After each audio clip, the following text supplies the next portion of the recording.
جناب صدر، محترم اساتذہ کرام اور محفل کو چمکانے والے درخشندہ ستاروں کی خدمت میں میرا سلام۔ امید ہے آپ سب خیریت سے ہوں گے۔ اللہ تعالیٰ آپ کو حفظ و امان میں رکھے۔ آج مجھے جس موضوع پر لب کشائی کا موقع دیا گیا ہے، اگر اسے الفاظ کی مالا میں پرویا جائے تو وہ کچھ یوں بنتا ہے: یوم پاکستان۔ جناب صدر، آج جس ملک میں ہم زندگی بسر کر رہے ہیں وہ اس قائد اعظم محمد علی جناح، علامہ اقبال، لیاقت علی خان اور چودھری رحمت علی کی محنت اور لگن کی بدولت ہے۔ اگر قائد اعظم نے اس ملک کو نہ بنایا ہوتا، اگر علامہ اقبال نے اس ملک کا خواب نہ دیکھا ہوتا تو آج ہم انگریزوں کے غلام ہوتے اور ان کے ظلم و ستم کا نشانہ بنتے۔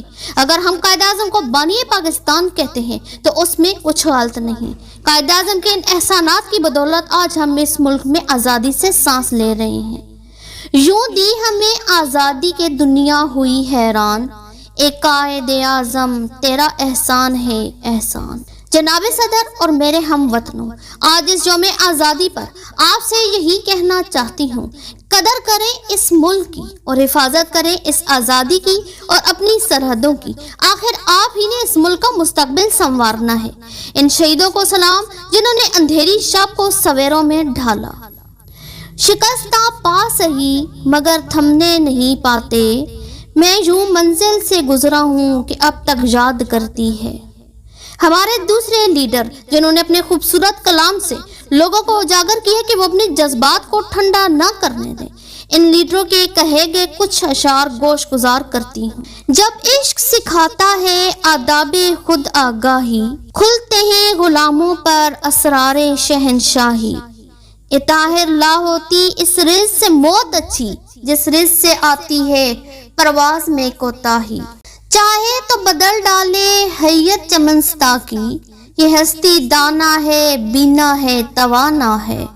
فرمانے قائد اعظم ہے کہ پاکستان کو اپنے نوجوانوں پر فخر ہے، خاص طور پر طلبہ پر جو کہ قوم کے مستقبل کے معمار ہیں۔ انہیں نظم و ضبط، تعلیم و تربیت سے اپنے آپ کو آراستہ کرنا چاہیے تاکہ وہ وقت کے تقاضوں کا مقابلہ کر سکیں۔ آخر میں ان اشعار کے ساتھ اپنی تقریر کو سمیٹتی ہوں۔ وطن ہمارا ایسا نہیں کہ نہ چھوڑ پائے کوئی، رشتہ ہمارا ایسا نہیں کہ توڑ پائے کوئی، دل ہمارا ایک ہے ایک ہماری جان، پاکستان ہمارا ہے ہم سب کی ہے پہچان۔ شکریہ۔